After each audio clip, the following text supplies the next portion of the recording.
Hola amigos, bienvenidos a un nuevo video.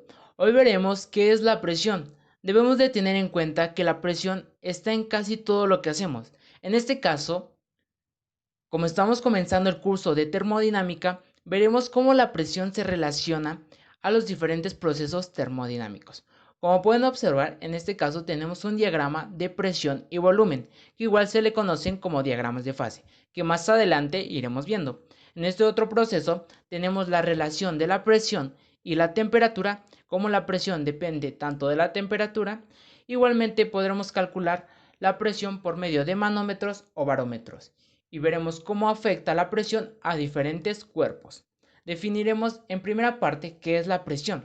La presión es la magnitud escalar que relaciona tanto la fuerza con la superficie sobre la cual actúa, es decir, equivale a la fuerza que actúa sobre la superficie.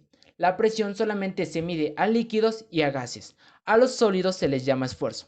Como pueden observar, en este caso tenemos una misma persona con un martillo aplicando una fuerza a diferentes objetos, ¿vale? Entonces el área va a depender igualmente de la presión, es decir, que la presión va en función de estos dos conceptos, tanto de la fuerza que apliquemos sobre el área, ¿vale? Por lo tanto, obtenemos esta fórmula. La presión es igual a la fuerza que apliquemos sobre el área, es decir, si nosotros aplicamos una fuerza a este martillo, el boliche no va a afectar nuestra estructura, pero si aplicamos una fuerza a un clavo, el clavo sí va a afectar nuestra estructura. Es decir, que la presión depende tanto de la fuerza y del área. La fuerza ya sabemos que las unidades son los newtons y el área son los metros cuadrados. Por lo tanto, obtendremos que es igual a newton sobre metro cuadrado.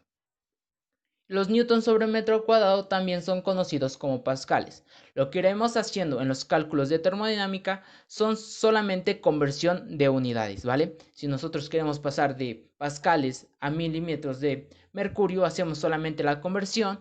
O si queremos pasar de libras sobre pulgadas al cuadrado de atmósferas, hacemos las mismas conversiones y así poder llegar a unas mismas unidades para el problema, ¿vale?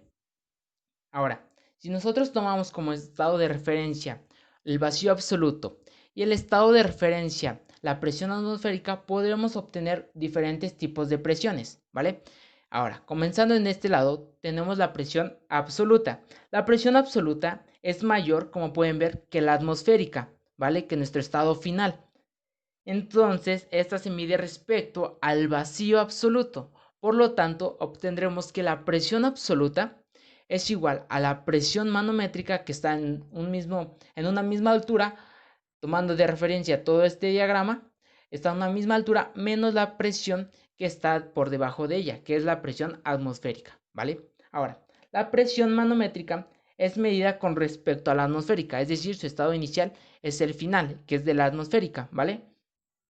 Y se mide en este caso por medio de manómetros, ¿vale? En este caso entonces tendremos que la presión manométrica va a ser igual a la presión absoluta que se encuentra en un mismo estado menos la presión que se encuentra por debajo de ella, que es la presión atmosférica, ¿vale?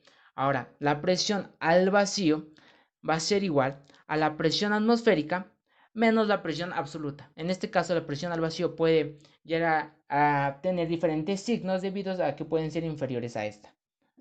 Ahora, para entender esto, vamos a plantear un ejercicio en el cual nos dice un medidor de vacío conectado a una cámara de 5.8 psi de presión en una posición donde la presión atmosférica es igual a 120 kilopascales, determine la presión absoluta del sistema, ¿vale? Como ya hemos dicho, lo primero importante que debemos de hacer es colocar los datos que nos están dando. La segunda otra manera es colocar la fórmula que nos están pidiendo. En este caso es la presión absoluta. Ya sabemos que la presión absoluta es igual a la presión atmosférica menos la presión al vacío. Como pueden ver, tenemos diferentes unidades, por lo que vamos a pasarlas a un mismo sistema. Es decir, ya sea que lo pasemos de kilopascales a PSI o de PSI a kilopascales. Entonces hacemos la conversión de unidades. Convertimos PSI a kilopascales. Tenemos que una PSI equivale a 6.89 kilopascales, por lo tanto multiplicamos 5.8 por 6.89. Ya sabemos que PSI y PSI se cancelan, por lo tanto nos van a quedar kilopascales. Por lo tanto, es igual a 39.98 kilopascales, ¿vale? Entonces solamente ya sustituimos nuestro ejercicio, que es bastante fácil, que lo tenemos que la presión absoluta es igual a la presión atmosférica, ya obteniendo las fórmulas respecto al diagrama que analizamos anteriormente, ¿vale? Ahora, la presión atmosférica va a ser igual, la presión absoluta va a ser igual a la presión atmosférica menos la presión al vacío. Sustituimos estos valores solamente y obtenemos que la presión absoluta es igual a 120 menos 39 y como pueden ver estas unidades ya son iguales, por lo tanto ya se pueden efectuar las operaciones.